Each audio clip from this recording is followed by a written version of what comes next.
Vamos a arrancar a grabar. Juan Pablo, si podés pasar. Bueno, continuamos entonces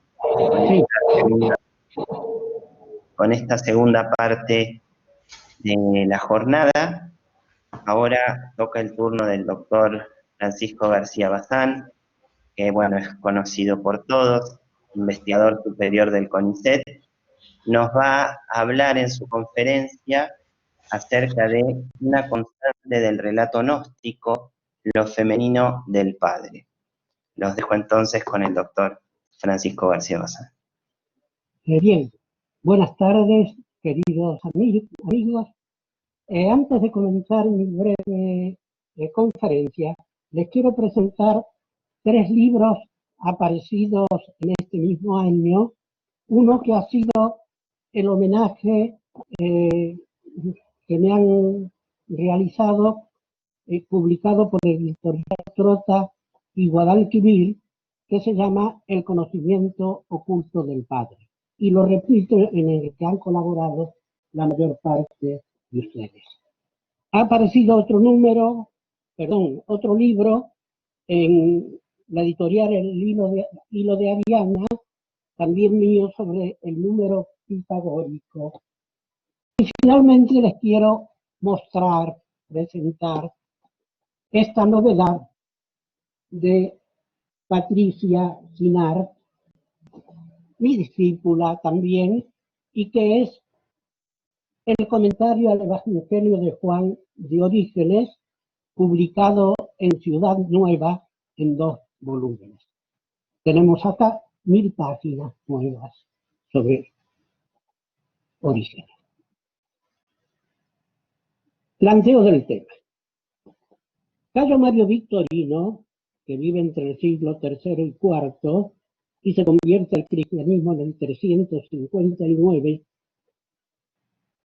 en edad madura expone ideas propias en su explicación del prólogo del Evangelio de Juan, según el modelo cristiano de exégesis más arcaico que Ireneo de Lyon atribuye al valentinero Ptolomeo y que antes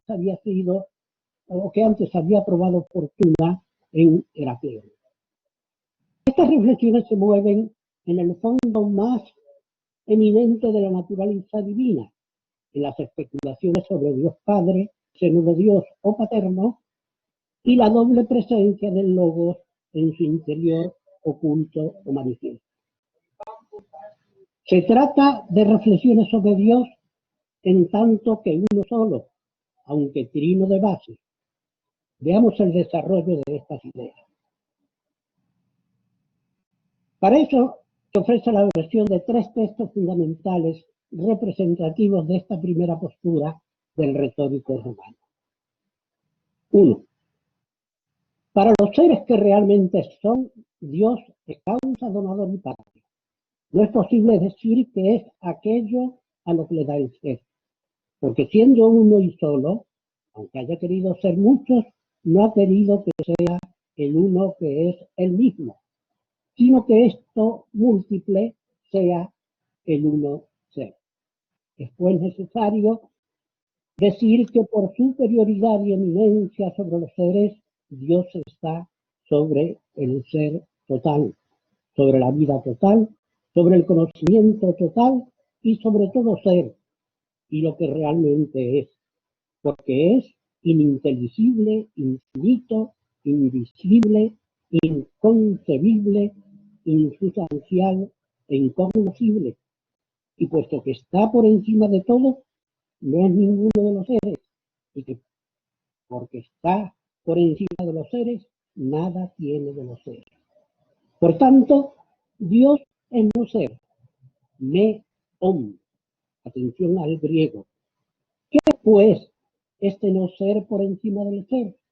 Lo que no se conoce como ser ni como no ser, sino como cognoscible en la ignorancia, puesto que es tanto ser como no ser, lo que por su propia potencia llevó al ser a su manifestación y lo enseñó. Es razonable que sea así. Es más cierto sostener que el que está por encima del ser ha generado el ser extrayéndolo de sí, que decir que lo ha sacado de la nada. En efecto, lo que está por encima del ser es ser oculto. La manifestación de lo que está oculto, sin embargo, es la generación. Si además es cierto que el ser en potencia engendra al ser en acto. Ojo que esto no es vocabulario aristotélico. Y si Dios es causa de todo, es también la generación del ser, estando por encima de él. Y no obstante en contacto con él, al ser su padre y generador. Porque la que está encinta posee oculta en ella lo que debe dar a luz. El vástago sí no es inexistente antes del alumbramiento, sino que está en lo oculto y llega por la generación a la manifestación. El ser en acto que antes era ser en potencia, y para decir verdad, el ser se manifiesta por su acto propio de ser, porque el acto se genera afuera. ¿Y qué genera? Lo que estaba adentro. ¿Qué puede ser interior en Dios? Nada otro que el ser, el verdadero ser, pero mejor todavía lo preexistente, que está por sobre lo que es como género supremo y de los seres que realmente son, que es ser ya cuando la potencia se actualiza. Otro punto sobre el mismo tema. Pero la luz y el espíritu tienen una imagen, no por necesidad natural, sino por la voluntad de la grandeza del Padre. Porque es en el mismo el que se ha rodeado de un límite. Por esto se ha dicho, te conoces a ti mismo, pero también es conocible por el Hijo. La imagen, la forma, la palabra, la voluntad del Padre, Hijo del Padre, como voluntad del Padre. Porque toda voluntad es vástago. Unigénito del Padre en tanto que voluntad total, porque solo una vez la palabra de toda plenitud ha brotado de la potencia de Dios. Esta potencia, siendo ella misma palabra, ha engendrado a la palabra, o sea, la ha llevado a la manifestación y al acto. De este modo, por la voluntad del Padre, ha aparecido como voluntad la palabra misma, el Hijo. Pero puesto que esta voluntad es voluntad de Dios, siendo en verdad voluntad que engendra, se engendra en Dios, y por esto Dios es Padre y la voluntad Hijo. Ambos son uno, mejor, son el uno y solo uno. Y no por unión, sino por su misma simplicidad. Y el Padre siempre es Padre y el Hijo siempre Hijo, tanto si se considera al Hijo en el Padre como imagen y forma del ser, como se ha dicho, como si el Hijo es en procesión como reflejo de la luz. La luz surgida del Padre está simultáneamente en la luz y fuera de ella, de toda eternidad para toda la eternidad. Tercer punto sobre lo mismo. La vida es, por lo tanto, esta existencia de toda existencia, y en tanto que la vida es movimiento, ella ha recibido una suerte de potencia femenina, porque ha deseado vivificar.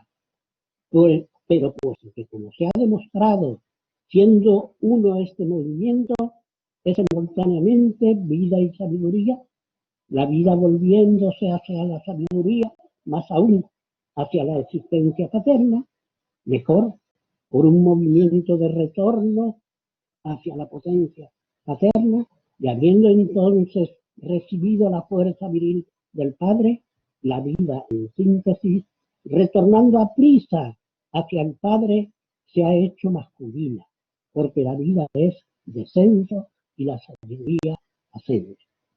Ella es también espíritu. Los dos son, pues, espíritu. Son dos en uno.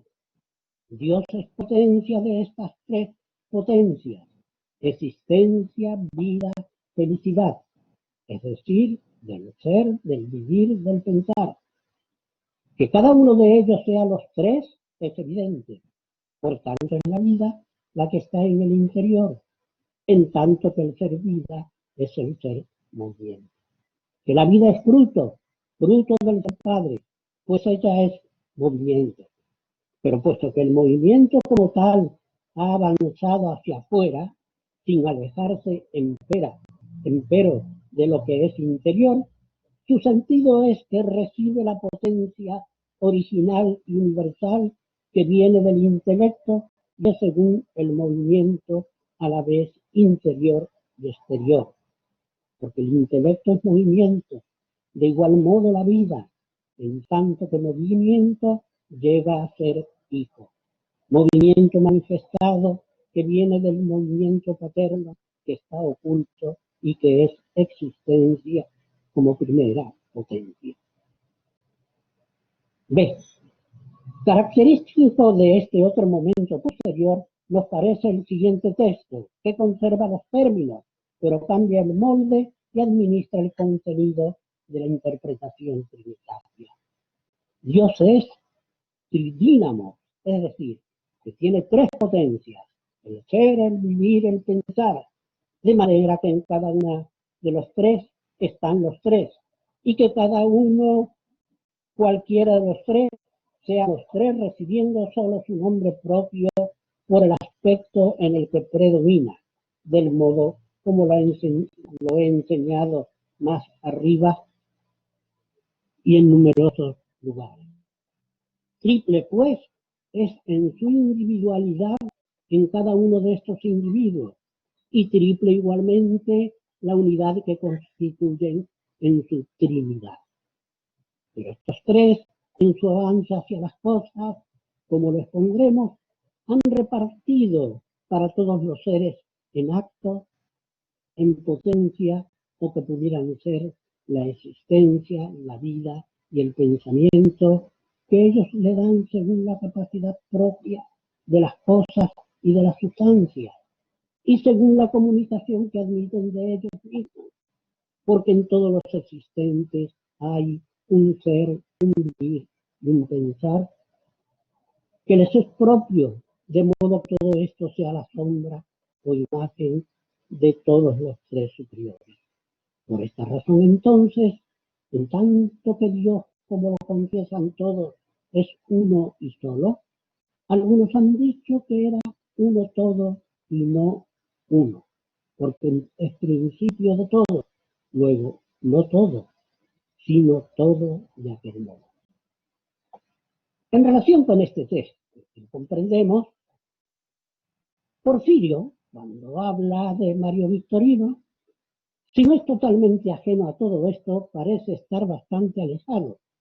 Y las tríadas así como la potencia triple, tridinamis, paz, chante, en san, registradas por el Halógenes y el Sostriano, son las que han sido utilizadas textualmente por el mismo Victorino estratégicamente al exponer su enseñanza. Basta con leer un pasaje del Halógenes para comprenderlo. Oh Halógenes, mira silenciosamente la forma en que existe la felicidad en silencio, en la que te conoces tú mismo como eres, y buscándote ascienda hacia la vitalidad que verás en movimiento. Y si no te es posible estar firme, no temas, pero si quieres mantenerte firme, asciende a la existencia, Kiparsis, Pershot, y la encontrarás firme y en reposo a semejanza del que verdaderamente está en reposo. Y comprende todas estas cosas en silencio y sin actividad. Y cuando recibas una revelación sobre él por medio de una primera revelación del incognoscible, del que si lo conoces debe ser desconociéndole, y si te desnudizas allí, recta hacia atrás a causa de las energías activas. Igualmente, cuando llegas a ser perfecto en aquel lugar, guarda silencio. Y conforme al modelo que hay en ti, toma conocimiento también de esta forma, que es así lo que existe en todos estos de acuerdo con este modelo. Y no te dispersas demasiado para que puedas estar firme. Tampoco desees la actividad, no sea que caigas lejos del estado de inactividad que hay en ti que pertenece al incognoscible. No le conozcas porque es imposible, pero si por medio de un pensamiento iluminado le puedes conocer, desconócelo. Ahora bien, escuchaba estas cosas como me las decían. Había una paz silenciosa dentro de mí y oía la bendición por la que me conozco como soy. Y ascendí hasta la vitalidad buscando. Y entré uniéndome a ella y me mantuve firme, no con resistencia, sino pacíficamente. Y vi un movimiento eterno, inteligible e indiviso, al que pertenecen todos los poderes sin forma, no limitados por ningún tiempo. Y cuando quise estar firme con firmeza, ascendía hasta la existencia, porque me encontré firme y en reposo, como imagen y semejanza de aquello con lo que soy vestido por medio de una revelación del invisible que también está en reposo. Y quedé repleto de una revelación primordial del inconocible. Aun cuando era ignorante de él, le conocí y recibí poder de él. Porque he recibido una fuerza eterna con lo que existe en mí y a la potencia triple junto con la revelación de lo que en ella es ilimitable. Y por medio de una revelación primordial del primero, que es desconocido para todos, vi al Dios que es más que perfecto y a la potencia simple que existe en todos ellos. Buscaba al Dios inefable e incognoscible, el que es de tal índole que si alguien pudiera conocerla eternamente, lo desconocería, el que subsiste en paz y silencio y es incorruptible, sabiéndosele por la acción mediadora de la potencia triple. Se rectifica con lo expuesto que lo mismo que este escrito, existen otras escrituras gnósticas, asimismo como el Tosriano, las tres estelas de Set, el Marsanes y el Anónimo de Bruce, que apuntan hacia esta enseñanza de una realidad intrínsecamente inefable, ya insinuada en el Evangelio de los egipcios, que pone en eje un estilo de hermenéutica cristiana sobre los primeros planos de la realidad inmutable, que ha precedido en el seno del movimiento platónico pitagorizante por influencia de los pensadores gnósticos a las corrientes paganas, bien sea la teurgia o la filosofía y no a la iglesia. Por otra parte, Mario Victorino, militando dentro de las inclinaciones cosmológicas no dualistas en relación con la generación de la materia, reacciona frente al anticosmismo gnóstico, cuya raíz última es antinaturalista, y profesa la causalidad y la continuidad de la misma con el apoyo del alma cósmica. La vida de Dios se extiende como vida omnipresente en el mundo a través del alma universal y cósmica y de las almas particulares. Nada más, muchas gracias. Bueno.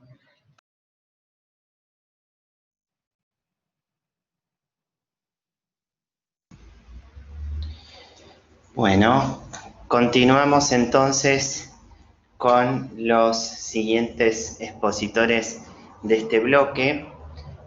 Ahora le toca el turno a Patricia, la doctora Patricia Sinner, que es presidenta de la Asociación Internacional de Estudios Patrísticos y es especialista en orígenes de Alejandría. Acaba de publicar, bueno, 2 volúmenes que fueron mencionados en la grabación sobre el comentario del Evangelio de Juan.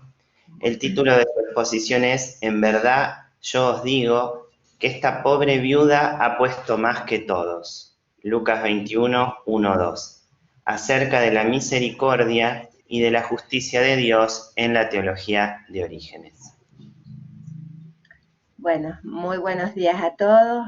Muy agradecido de estar en estas hermosas jornadas con tantos colegas y amigos. Agradecer a Juan Bautista, agradecer a Bernardo, a Juan Pablo muchísimo, y qué decir de mi queridísimo maestro, el doctor Francisco, que les aseguro que sin su ayuda jamás hubiera terminado esta traducción. Ahora sí, comenzamos con la ponencia. Uno de los libros del comentario del Evangelio de Juan, menos estudiados entre los especialistas. Juan, ¿podrías primero compartir el texto? Es más fácil para seguir. Sí, ya lo comparto. Bueno.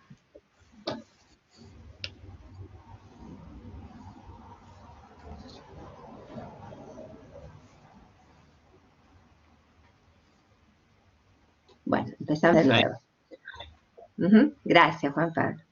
Uno de los libros del comentario al Evangelio de Juan menos estudiados entre los especialistas es sin duda el libro 19. Una de las causas de este casi olvido seguramente se debe a que en las primeras páginas la introducción y la parte final han desaparecido, lo que lo hace un libro particularmente corto. Sin embargo, esta dificultad no impide descubrir en este libro increíbles niveles de profundidad, tales como, por ejemplo, la cuestión referida a los criterios para determinar cómo medir el progreso espiritual de un alma.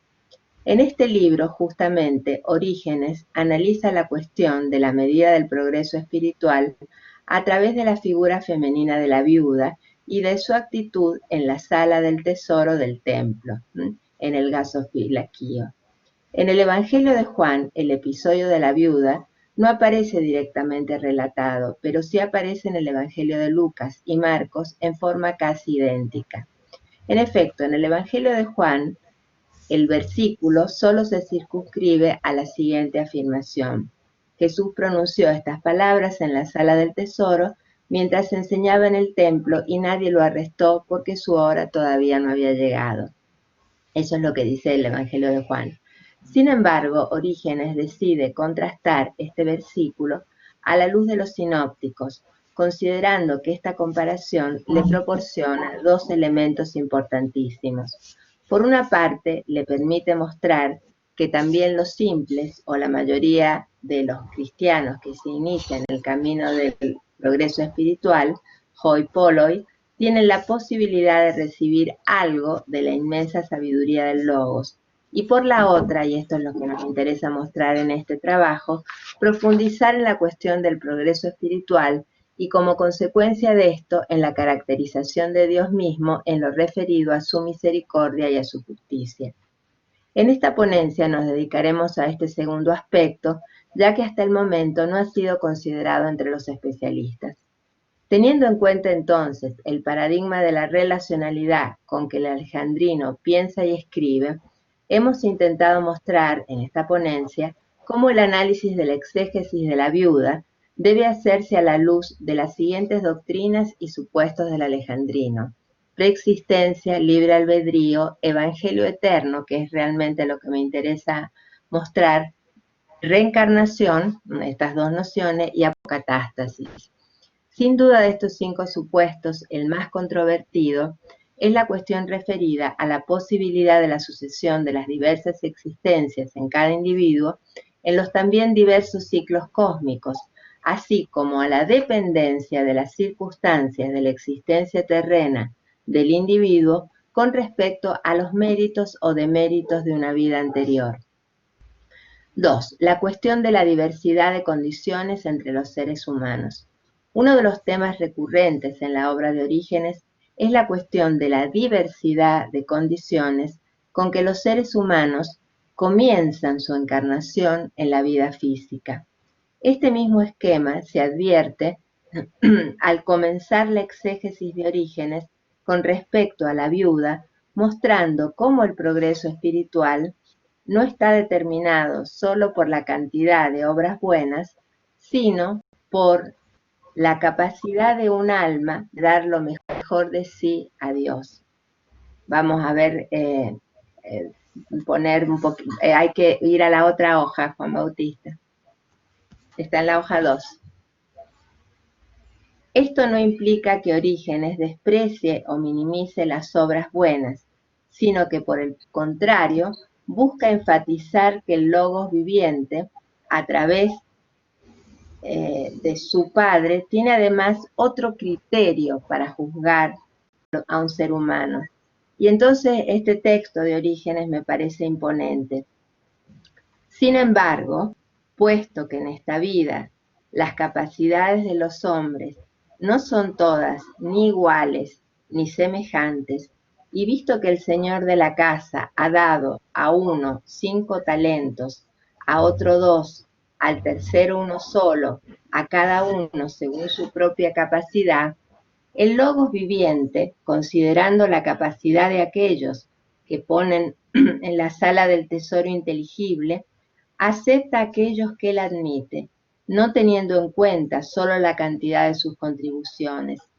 Por eso, si hay alguien que pudiendo hacer más, esto es muy importante lo que dice Orígenes, en relación con la capacidad de que dispone, y más en comparación con otras menos capaces, el logos lo rechaza, mientras que acepta mejor a aquellos que han hecho menos, pero con todas sus fuerzas, que aquellos que han aportado una contribución mayor, pero que hubieran podido aportar mucho más, tal como está escrito en los pasajes de Marcos y de Lucas que nosotros hemos citado. Estos textos enseñan al mismo tiempo a quien los comprende en sentido espiritual que los que son considerados superiores nunca se deben exaltar frente a los que a juicio de los hombres serían inferiores. En efecto, ninguno de aquellos que creen hacer más y mejores cosas, comparándose a aquellos que a juicio de los hombres hacen muy poco, pueden estar seguros que han hecho todo lo que podían o que el otro no ha dado todo lo que le era posible conforme a lo que el logos le hubiera exigido. Hasta aquí el texto de origen. En este texto es posible advertir cómo los supuestos teológicos y éticos se entrecruzan de una manera formidable, generando a continuación otra pregunta que el alejandrino no teme plantear. ¿En dónde se guarda esta suerte de memoria de Dios que le permite saber cuál es la medida del esfuerzo de un ser para, según las palabras del alejandrino, aportar a la sala del tesoro inteligible todo lo que él pueda para el honor de Dios y para el servicio del bien común? Esta última afirmación es muy importante, la expresión sala del tesoro inteligible. Esta última afirmación está directamente relacionada con la cuestión de la existencia de un evangelio eterno, en donde están registradas todas las acciones de los seres. Esta idea de evangelio eterno, Orígenes la había tomado del Apocalipsis y realmente la lleva a un nivel de profundidad increíble. Entonces, todas las acciones cometidas en varias vidas por un ser humano estarían registradas en este evangelio eterno. Así lo expresa en el libro 1, Orígenes, al afirmar que por esto, toda buena acción cumplida a favor de nuestro prójimo está anotada en el Evangelio que está escrita sobre las tablas del cielo y leída por todos los que son dignos de conocer todas las cosas. Pero en contrapartida, las faltas cometidas contra Jesús forman parte también del Evangelio para denunciar a los que las han cometido. Es importante mencionar que esta idea de las tablas del cielo, Orígenes la toma de un texto que en realidad no lo tenemos, que es la oración o plegaria de Josefo, y que también estaba presente en la literatura apócrifa en Enoc 4 veces. Es decir, en este Evangelio eterno habría tablas donde están registradas todas las acciones de una vida humana en sus distintos ciclos. Este Evangelio eterno o lugar inteligible, además de contener todos los arquetipos y modelos según los cuales la sabiduría de Dios plasma la existencia a través del Logos, contiene la memoria de las vidas anteriores de los seres humanos. Desde estos supuestos, Orígenes advierte una y otra vez a lo largo de este comentario que no hay injusticia en Dios y que su misericordia siempre está en relación con lo que un alma necesita aprender y corregir con respecto a otras vidas. Estas consideraciones de Orígenes acerca de las causas precedentes explican tanto la exégesis sobre la viuda como también el enigmático episodio de Jacob e Esaú, del cual Orígenes afirma en el libro 2, este es como un tema que recorre toda la obra origeniana, por qué, si digamos, correspondía que fuera Jacob, Dios eligió a Esaú. Entonces, él lo muestra intentando ver que en realidad no hay injusticia en Dios. Entonces dice, reflexiona entonces si el famoso problema del tema de Jacob y de Esaú encuentra aquí su solución.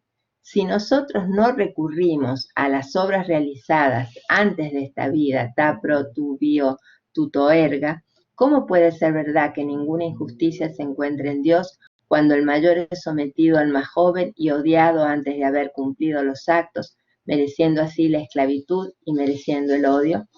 La sala del tesoro, como metáfora, representa el lugar inespacial de ese evangelio eterno o templo inteligible, en donde se guardan la riqueza de la palabra y potencia del logos, y el esfuerzo de los seres por hacerse semejante a él. Ese templo de Dios, al igual que su sala de tesoro, está abierto solo para aquellos que imitan a Cristo. Esta idea también es importante, la apertura de ese evangelio eterno donde está la sala del tesoro, para todos aquellos que se hacen, digamos, semejantes. El tema de la deificación. A partir de este contexto, al que podríamos denominar registro de vidas pasadas, Orígenes busca, con su acostumbrada teología integral, enseñar la importancia de mirar como Dios mira y juzgar no como hacen los hombres, sino como Dios lo hace. Solo así se podrá valorar objetivamente una vida humana y tener una misericordia semejante a la de Dios. Por esta razón afirma el alejandrino que Jesús no declara estas cosas a cualquiera, sino como dice Marcos a sus discípulos. Entonces, después de haber llamado a sus discípulos para enseñarles a ver, no como el hombre mira, sino como Dios mira, puesto que el hombre mira la cara y Dios mira el corazón, hace esta declaración. En verdad os digo que esta pobre viuda ha puesto más en la sala del tesoro que todo lo demás, y lo que continúa. Conclusión. La exégesis del accionar de la viuda en la sala del tesoro es para Orígenes mucho más que una homilía moralizante. La viuda simboliza toda alma que, a pesar de sus limitaciones temporales a causa de la encarnación, da lo mejor de sí, tratando de actualizar la divinización del principio en vistas de alcanzar en algún momento de la eternidad la unión total con Dios Padre y con su Hijo, el Logos Sofía. Bueno, muchas gracias. Muchas gracias, Patricia. Seguimos avanzando. Ahora va a tocar el turno de la doctora Paula Pico Estrada, que pertenece a la Universidad de El Salvador y a la Universidad Nacional de San Martín. Se especializa en Nicolás de Cusa y en filosofía medieval. Nos va a hablar acerca de la función simbólica de Mónica en Confesiones de Agustín de Hipona. Bueno, buenos días a todos. Y gracias Juan Bautista y a todos ustedes por la invitación y por las contribuciones que estuvimos oyendo. Yo me incorporé al grupo de investigación sobre el este año y por lo tanto quiero anticipar que lo que voy a presentar no es el resultado de una investigación, sino simplemente un informe de lectura sobre fuentes secundarias, digamos, que tratan del tema que me propongo investigar. Es decir, la dimensión simbólica de la figura de Mónica, la madre de San Agustín, en Confesiones. Paula, perdón, sí. No se te ve en la cámara. Ah, y la tenía apagada, espera. Ahí estoy, ahora me ven, no, ahí está. ¿Ahora sí. me ves? Sí, Ahora me estaba confiando en que vos eras el maestro de ceremonias de la cámara y no me di cuenta que yo la había apagado, perdón. Pero se me oyó, ¿no es cierto? Perfecto todo. Mi captación de benevolencia de que solo voy a hablar de fuentes secundarias, por lo que me disculpo, porque no es mi hábito. Bueno, entonces, la figura de Mónica, digamos, ni la figura de Mónica, ni el rol que ella cumple en la vida de su hijo es algo que haya podido pasar inadvertido para ningún lector, ¿no es cierto?, de Confesiones. Y como es sabido, también ella aparece como personaje en los diálogos escritos en Casiciaco, la vila en las afueras de Milán, donde ella, su hijo, su nieto, algunos amigos y algunos discípulos de Agustín se retiraron en septiembre de 386. Los biógrafos de Agustín tienden a subrayar los aspectos psicológicos del vínculo que lo unió con su madre, y esta es una tentación que tampoco, digamos, de la que tampoco escapan algunos comentadores de su obra. Pero me parece que a pesar de esta tendencia, se pueden encontrar varios trabajos donde el objeto de interés es la función simbólica que cumple el personaje de Mónica, tanto en Confesiones como en los diálogos de Beata Vita y de Ordine. Y acá por función simbólica entiendo en un sentido muy general, digamos que como personaje de una serie de composiciones literarias que tienen un contenido filosófico y teológico, Mónica puede representar una o más ideas significativas para el autor, ¿no? Bueno, entonces, por obvias cuestiones de tiempo, los artículos a los que me voy a referir son solo 3. Ahora voy a copiar los títulos en el chat. Los voy a leer, voy a decirles los títulos, pero los voy a copiar en el chat, así ya los tienen también ustedes para leerlos. Perdón, estoy avanzando hacia el chat. Ahí va.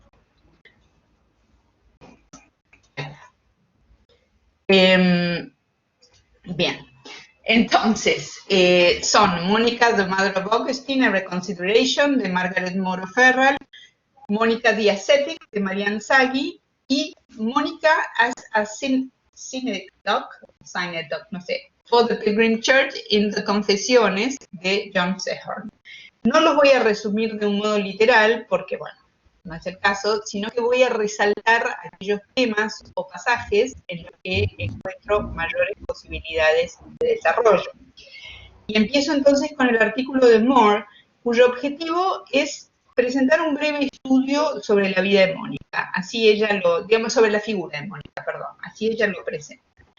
Y a pesar de que ella es consciente, es decir, la autora, ¿no?, de que la información que Agustín da sobre su madre en Confesiones es seleccionada en función del propósito general del texto, es decir, no es que ella le atribuye un sentido literal, sin embargo, dedica varias páginas al análisis de sucesos biográficos que Agustín cuenta allí, incluso organiza las diferentes secciones de su artículo de un modo cronológico. Por ejemplo, ella intercala la aparición de Mónica en los diálogos de Casiciaco antes del ascenso místico que comparte con Agustín en Ostia, y que es relatado en el libro 9 de Confesiones. Es decir, tiene una organización más biográfica.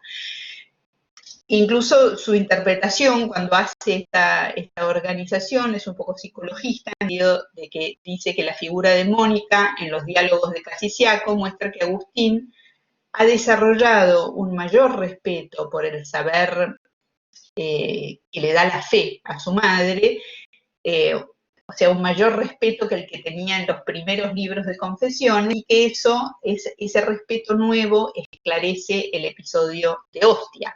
Es decir, que ella establecería, digamos, como una, digamos, especie de evolución psicológica entre los primeros libros de Confesiones, los diálogos de Casiciaco y el libro 9.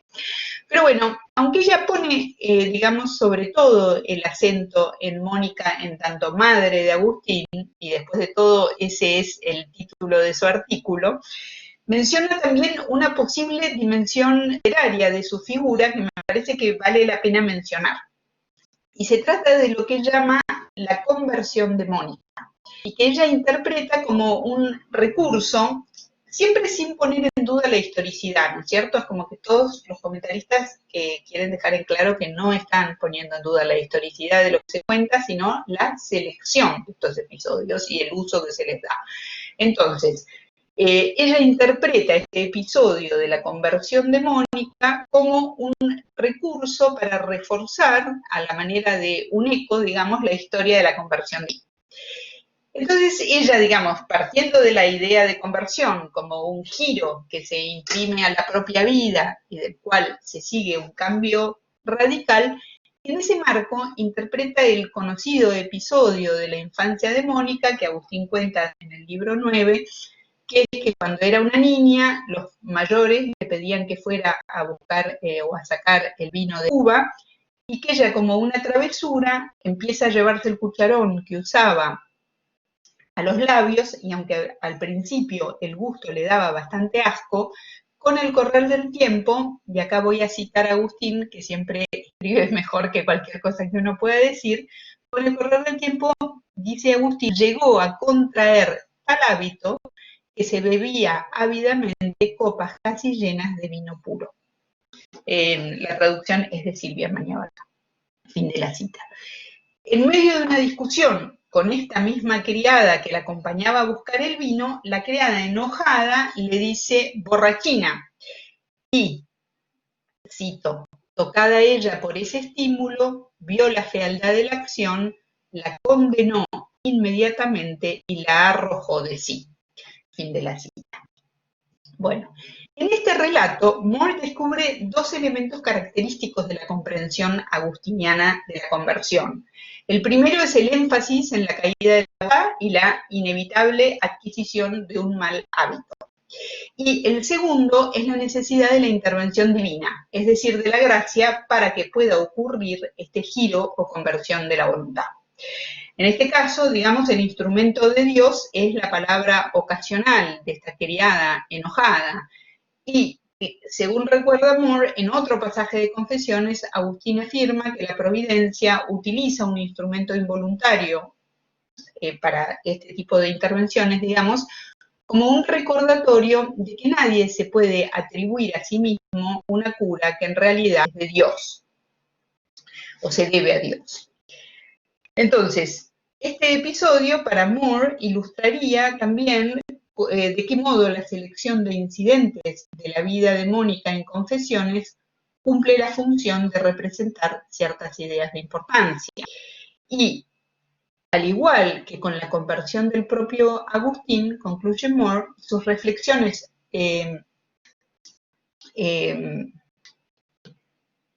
o sea, al igual que lo que pasa con Agustín, dice Moore, la conversión de Mónica no indica una discontinuidad total entre el pasado y el futuro, ni significa que desde entonces haya llevado una vida santa, sino que por el contrario, en muchas ocasiones Agustín va a subrayar sus falencias. Este último punto es para conservarlo porque es interpretado de una manera simbólica, o sea, creo que con un grado mayor de abstracción, en el último artículo al que me voy a referir, el de Sehorn, ¿no? Pero mientras tanto, digamos, el artículo de Marianne Saggi, Mónica la ascética, también toma el paralelismo entre la vida de Agustín y la de Mónica, pero ella lo toma como eje del artículo. Y entonces, para ella la función que cumple este paralelismo es mostrarle a la congregación de Agustín o a sus lectores, digamos, que el ascenso hacia la visión de Dios no es solo un asunto, digamos, de cito a ella, ascetas profesionales. Por el contrario, el giro ascético de Mónica significaría que todo miembro de la Iglesia Católica tiene derecho a alcanzar la contemplación si está dispuesto a cambiar su modo de vida, alejándose del mundo y volviéndose hacia Dios.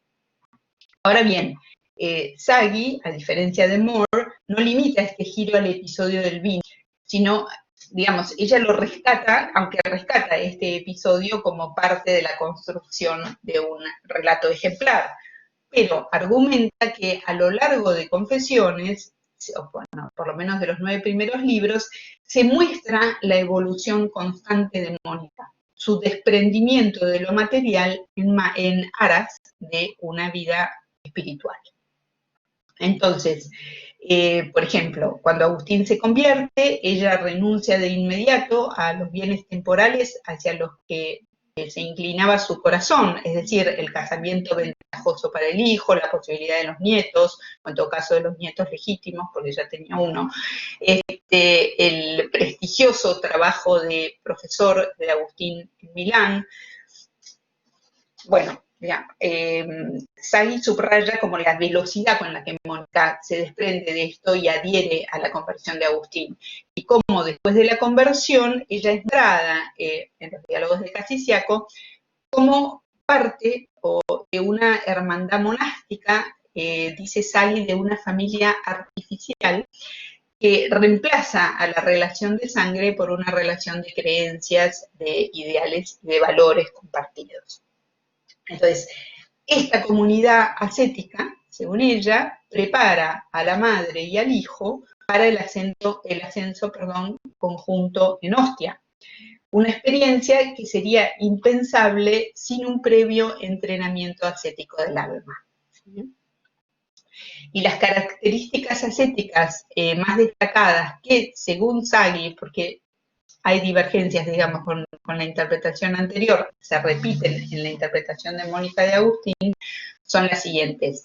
Uno es capaz de romper con sus malos hábitos, por esto yo decía que difiere, porque Moore pone el acento en la gracia, y en cambio Sagi lo muestra como una conversión de la voluntad, digamos, ¿no? Es humilde y es obediente y actúa como pacificadora en su casa, posee el don de la profecía, o sea, Dios le revela el futuro a través de sueños y de visiones, tiene el don del discernimiento que le permite distinguir entre sueños vacíos y revelaciones divinas, controla sus deseos y, por último, y no menor, experimenta una unión con Dios, una unión mística con Dios, una visión beática, dice Sagi. Y tanto la idea de Sagi de que la vida de Mónica es un ejemplo y una invitación a los cristianos a imitarla, ¿no? Como la observación de Moore de que el retrato que pinta Agustín de la madre la muestra falible y pecadora, están presentes en el último artículo que quiero presentar, que es este de John Sehorn. Para Sehorn, el tratamiento que hace Agustín de Mónica en Confesiones permite comprenderla a la vez como miembro de la Iglesia y como un símbolo de la Iglesia peregrina. Es decir, como una sinécdoque, en tanto este tropo designa tanto el todo por la parte como la parte por el todo. Entonces, Sehorn lo que busca es diferenciarse de lecturas que solo ven una dimensión o función en Mónica, y descarta por limitadas tanto la afirmación de John McWilliam, de que en los diálogos de Casiciaco Mónica representa a la Iglesia, como la descripción que hace Peter Brown en la biografía de Mónica como una pecadora común y corriente.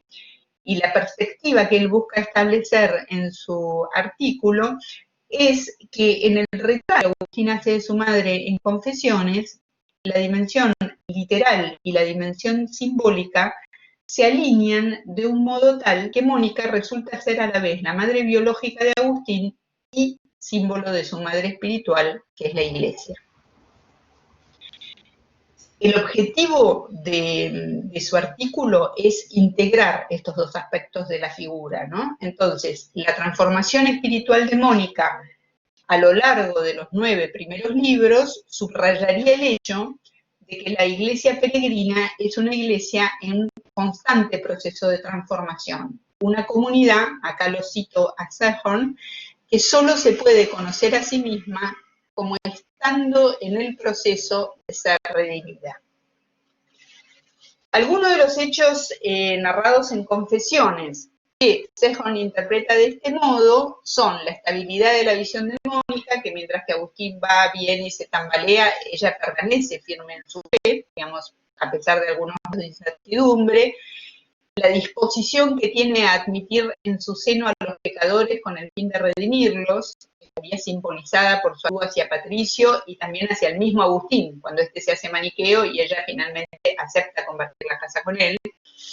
Pero el punto, digamos, más alto de la argumentación de Sehorn, y con esto ya voy a terminar la exposición y de manera abrupta por el límite de tiempo, es la interpretación que él hace del ascenso conjunto de Hostia, el cual presentaría un modelo para la experiencia mística. Esto lo digo, las palabras son mías, Sejón es muy cuidadoso de no usar el término de experiencia mística, también supongo que para ahorrarse discusiones, ¿no? Bueno, pero en su lectura, el hecho de que la visión de Mónica y de Agustín haya sido conjunta significaría que el ascenso a Dios no ocurre ni en la soledad filosófica, ni en el marco de una comunidad cualquiera, individuos con ideas afines, sino únicamente por medio de la comunidad formada por la encarnación y el sacrificio de Cristo mediador. Entonces, él dice, si bien en Cristo la patria ha devenido vía, es decir, camino, ¿cierto? Los que están en vía, los que estamos en vía, no estamos en patria. Y por lo tanto, lo que recibimos, lo recibimos siempre, acá lo cito, en el modo de transformación. Y acá es donde Sejón rescata e integra la figura de Mónica como pecadora común y corriente. Ella misma necesita la redención y por lo tanto sus faltas, que quizás pueden parecer o son demasiado humanas, como las de todos nosotros por otro lado, en lugar de quitarle mérito, son necesarias para presentarlas como sinécdoque de la iglesia peregrina. Bueno, y ahora para terminar, dos palabras que en realidad me gustaría simplemente enunciar cuál es mi propio interés por la figura de Mónica y qué es lo que pretendo llegar. ¿Por qué estoy leyendo estas cosas? Todavía no he encontrado lo que quiero, digamos. Mi interés se despertó por un pasaje del libro primero de Confesiones, en el que dice, cito, mi madre se afanaba para que tú, Dios mío, fueras mi padre más que él. Y en eso la ayudabas a superar al marido, bueno. En fin, lo que, digamos, me llamó la atención y me gustaría investigar es si es posible aplicar a Mónica en Confesiones, a la figura de Mónica en Confesiones, en tanto, digamos, vehículo del nacimiento espiritual de su hijo, los lugares comunes característicos del tema del nacimiento virginal. Lo que en realidad me llevaría a ocuparme de ese tema y en ese contexto, dadas los aportes de hoy, del de la Gran Madre, ¿no? Para el cual ya le pediré ayuda por de pronto a Marta D'Alesso y a Bernardo Nante, que hoy discutieron brevemente sobre el tema. Bueno, muchas gracias. Eso es todo. Muchas gracias, Patricia y Paula, haciéndome eco un poco de los comentarios del chat. Bueno, felicitan mucho por las exposiciones. Abrimos entonces el espacio a preguntas, tenemos 10 minutos. Sí, Juan Bautista, yo quería hacerle una pregunta a Patricia, si es posible. Sí, sí, aquí sí, estoy. Vale, bien, Patricia, vamos a ver, porque has explicado estupendamente, Orígenes hace una referencia a lo que él llama el libro Evangelio Eterno, que no es otra cosa que, creo entender, que el libro de los vivientes del Apocalipsis, ¿no?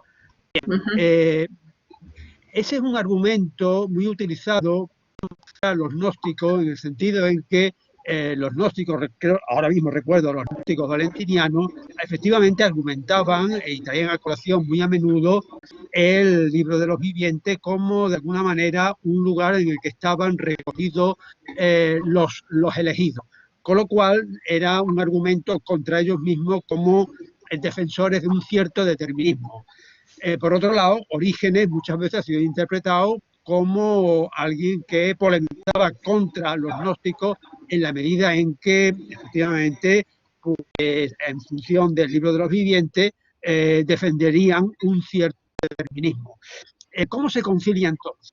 O bien, porque yo pienso, o bien en este sentido, Orígenes sería igual de determinista que los gnósticos, o bien esa interpretación de Orígenes como un como un polemista contra un cierto determinismo gnóstico, se tambalea un tanto. No sé si me he explicado. Sí, perfectamente. Bueno, rápidamente, aquí hay perfectamente la pregunta que hace, acá hay algo muy interesante. La figura de la viuda, la aclaración de la viuda no estaba en el Evangelio de Juan. Entonces, bueno, Orígenes esto lo hace varias veces. Tratar de equilibrar el Evangelio de Juan, por ejemplo, en el tema de la viuda, brevemente en el tema de Cafarnaún, que era otro tema que tampoco estaba en el Evangelio de Juan, que están muy relacionados, porque, por ejemplo, la viuda representa, digamos, un ser humano que tiene la posibilidad digamos, de participar de los grandes tesoros, aun cuando no sea justamente ni un elegido ni un ser especial. Es decir, lo que Origen está haciendo es tratando de mostrar que todos los seres humanos, en algún momento de la eternidad, todos, es decir, lo que está haciendo es ampliar justamente en contra de los gnósticos, y él dice expresamente, Heracleón no ha dicho nada sobre el tema de la viuda, está tratando de ampliar esta noción y decir, todas las vidas humanas, absolutamente todas, están inscritas en ese evangelio eterno. Lo mismo hace, es exactamente el mismo esquema que hace con Cafarnaún, donde en el Evangelio de Juan se dice que no entró a Cafarnaún, que solo estuvo unos días. Entonces dice Orígenes, no, Cafarnaún, porque claro, si Jesús no hubiera entrado a Cafarnaún, que etimológicamente quiere decir campo de consolación, entonces, claro, es solamente la venida de Jesús estaría restringida a venir a buscar a los propios, a los neumáticos, y se acabó. Orígenes, tanto el episodio de la viuda como el episodio de Cafarnaún está tratando de decir, todos los seres humanos desde la preexistencia, es decir, en su calidad de noes, tienen la posibilidad del progreso espiritual a través de varias vidas. Es decir, está trabajando con los mismos elementos, pero mostrando que la doctrina de la preexistencia le avala a él la idea de que en algún momento de los mundos sucesivos, todos, absolutamente todos, aún los demonios, en su forma primigenia de criatura espiritual, van a llegar a la unión con lo divino. Y esa memoria o registro está en el libro eterno. Es decir, está dando vuelta el argumento gnóstico. Vale, estupendo. Muchas gracias, Patricia. No sé si hay alguna otra pregunta. Acá en el chat no veo, salvo algunas aclaraciones que fueron dándose entre Mariano Troiano y Patricia.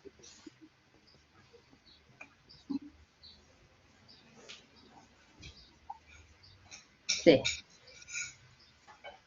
Tiene razón lo que dice Mariano, él trabaja mucho en eso.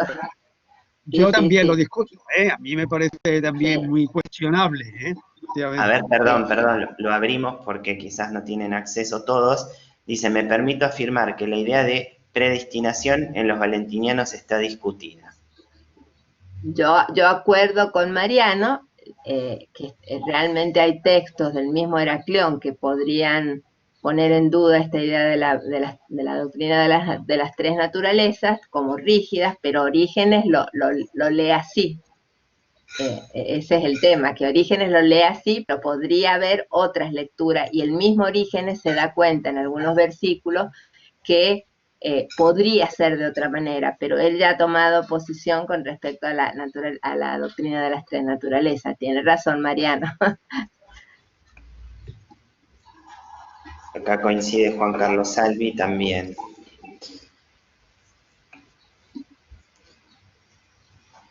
Mariano Troiano dice, por modestia no quiero reenviar a mis propios artículos, gracias Patricia.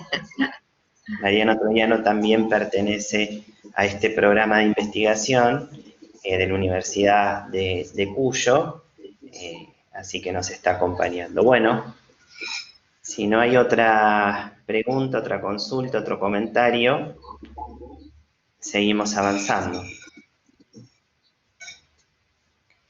Bueno, seguimos avanzando entonces.